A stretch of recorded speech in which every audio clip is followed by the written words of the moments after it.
I'm not here to say, uh, LaMarcus Aldridge is trash for picking the Nets, or they have to build this team to beat LeBron. I'm not saying that.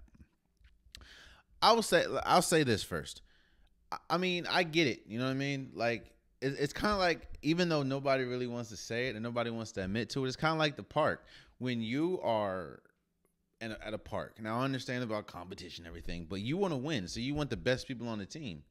And of course, I think just Steve Nash said it. It's like you're getting upset with Brooklyn for trying to be better. Like it just it is what it is. I think Brooklyn now should be the prohibitive favorite, seeing as though you have a bevy of talent on your team, and I do think that I don't think people like Miami or the Bucks are really close, but they can win a game or two. But I just don't think, at least in the East, I don't think anyone's really close to the Brooklyn Nets. Now on the Lakers side, when everyone's healthy, it's kind of tough. I mean, when you're looking, I think I think the West is definitely loaded and talented. I think Denver can make a run. Utah's still number one. We'll see what they can do. I just think the road is tougher for the Lakers than it is Brooklyn. However, I do still see both teams make it to the championship.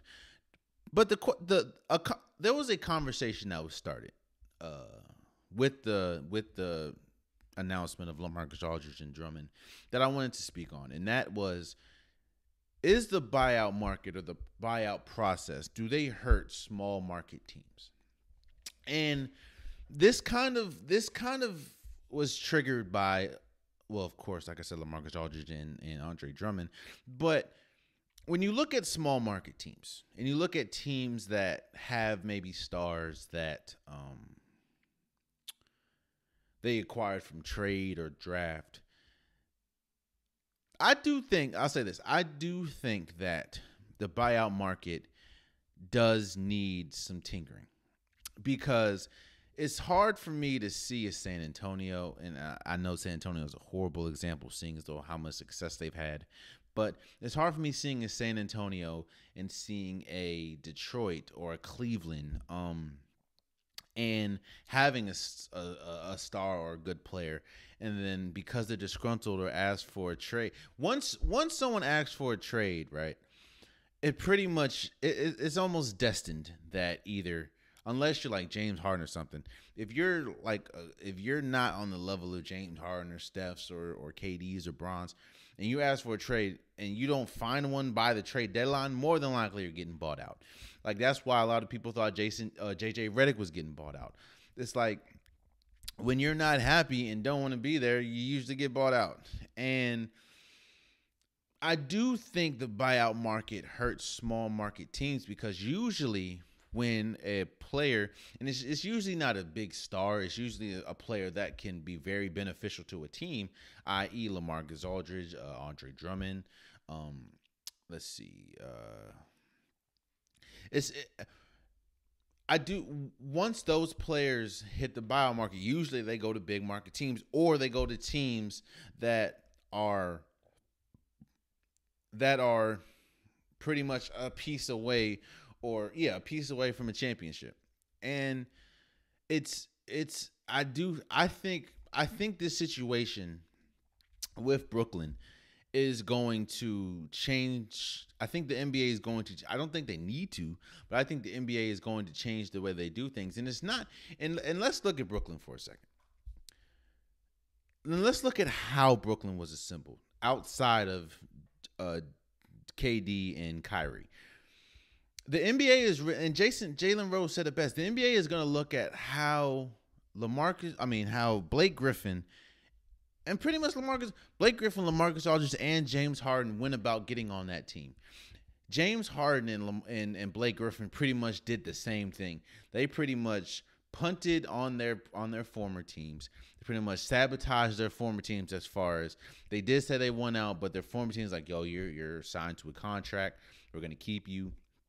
They said, oh, hell to the no. And James Harden got overweight. Blake Griffin stopped dunking. They stopped giving effort. It became, they turned the locker room into a toxic environment until they were traded until they were traded or released. Same, and LaMarcus Aldridge didn't do the same thing, but he pretty much pouted his way out of San Antonio to get on the team. So I think that the NBA is going to look at how, because it doesn't, while Brooklyn is happy and while the players are happy, and this is more of a player-driven league between, the difference between Adam Silver and David Stern, I think the NBA is going to look at that and be like, well, I don't, they might change the way they do the whole buyout market.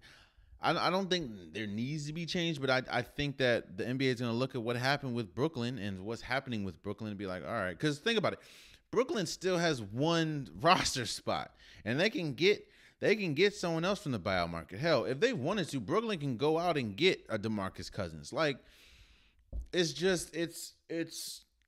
they have played the system perfectly, and you can't get upset with it because that's what they're doing. So I just think, shouts out to LaMarcus Aldridge for picking Brooklyn. Shouts out to Andre Drummond for picking the Lakers. I do think that, I think LaMarcus, no, let me say this. I think Andre Drummond's addition to the Lakers is bigger because I think that he's going to play a bigger role and he feels a bigger need for the Lakers, seeing as though he now puts Anthony Davis back at his right position or his preferred position.